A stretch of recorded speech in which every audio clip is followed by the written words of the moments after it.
Sad story in Hindi. बीती यादें। एक छोटे से गांव में, जिसका नाम गुलजारपुर था, दो दिल मिल गए। आर्यन, एक आकर्षक युवक, नगर में नौकरी करने के लिए गया था, जबकि रिया, एक सुंदर सपने की तरह दिखने वाली लड़की, गांव में ही रहती थी। उनकी मुलाकात गांव के मेले में हुई, जहां रिया की खुद की बुनाई हुई डिजाइन वाले कपड़े दिखे। आर्यन ने उसकी बुनाई हुई कला की प्रशंसा की, और दोनों के बीच एक अनसुलझी संबंध की शुरुआत हो गई। समय बीतता गया और वो दोनों एक दूसरे के करीब आ गए। आर्यन की बातों में रिया ने उसकी खुशियों की खोज की और आर्यन ने रिया के हंसते हंसते जीने का नजरिया सीख लिया। परंतु इन खुशियों के पीछे एक दर्द भी छुपा था।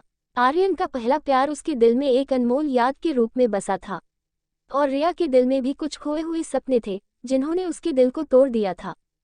एक बर्फीली रात, जब हरित पत्तियों से लिपटी धरती सुलग रही थी, आर्यन ने रिया से कहा, रिया, मैं तुमसे कुछ कहना चाहता हूँ। रिया ने उसकी ओर देखा, उसकी आंखों में उसके दर्द की छाया दिख रही थी। आर्यन ने गहरे विचारों से कहा, मैं तुमसे प्यार करता हूँ, रिया। रिया की आंखों में आंसू थम गए, वो कुछ नहीं बोल सकी। उनके दिलों में एक अदृश्य कशिश थी, पर उनके बीच की दूरियां उन्हें एक दूसरे से दूर कर रही थी। धीरे धीरे वो दोनों आपसी समझने लगे, पर दिल के कोने में उनकी अलग दुनिया थी। वो एक दूसरे से प्यार करते थे, पर उनकी कशिश को अपने दिलों में दबा कर रखा था। आखिरकार उन्होंने एक दिन एक दूसरे को वो दर्द बता दिया जिसे वो दिलों में छुपा कर रखे थे। उनकी बातों में दर्द और खोई हुई मोहब्बत की कहानी थी। जैसे जैसे समय बिता, रिया की स्वास्थ्य स्थिति बिगड़ी। उनका दिल उनकी कमजोरी से डर गया, पर आर्यन ने उनके साथ खड़ा रहा। उसने रिया का साथ किया, उनके साथ हर दर्द साझा किया, और उन्हें हमेशा खुश रखने का प्रयास किया।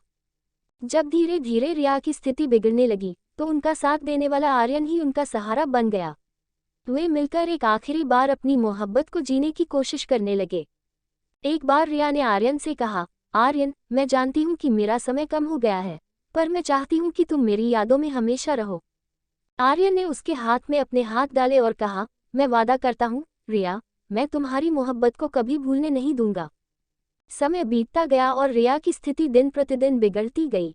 आर्यन ने उसके साथ खड़े रहकर उसकी मदद की, उसके लिए जो कुछ भी किया जा सकता था। उनकी मोहब्बत और सहानुभूति ने उनके बीते पलों को खास बना दिया।